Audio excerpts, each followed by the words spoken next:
Hey, my name is Kara Bay, and this is my first video in my series on the basics of production.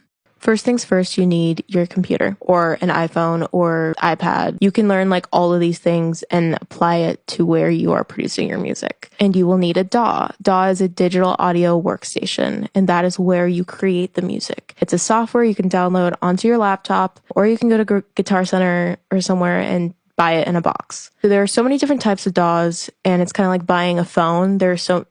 You just have to hold it and try it and see if you like it. So some examples of DAWs are Ableton, Logic, Studio One, Fruity Loops, Pro Tools, the list goes on. I personally use Ableton. I've used Logic before, so that's what I'm going to be doing these series in. If you have a MacBook, GarageBand is also available, which is a DAW, and it's literally Logic with all of the extra features turned off. So that's a really good place to start as well. I also recommend getting free trials of DAWs that you are thinking of trying.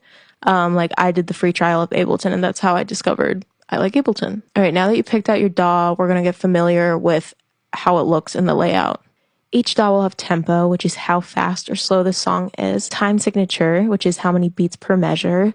Usually you want to keep this in 4/4 if you're kind of unclear of what that is. Metronome, which is how you hear the beat in your ears when you're recording. Playback control, which is where you play, stop, and record. A loop function, which is how you can record a section over and over again or use it for live performance. A library of the DAW's built-in instruments and plugins. We'll get into this later. Audio tracks, MIDI tracks, and the master track. This is all you need to know right now. When you get in a car, you need to know where the steering wheel is, where the brakes are. This is that part. So get familiar with your DAW and meet me for episode 2.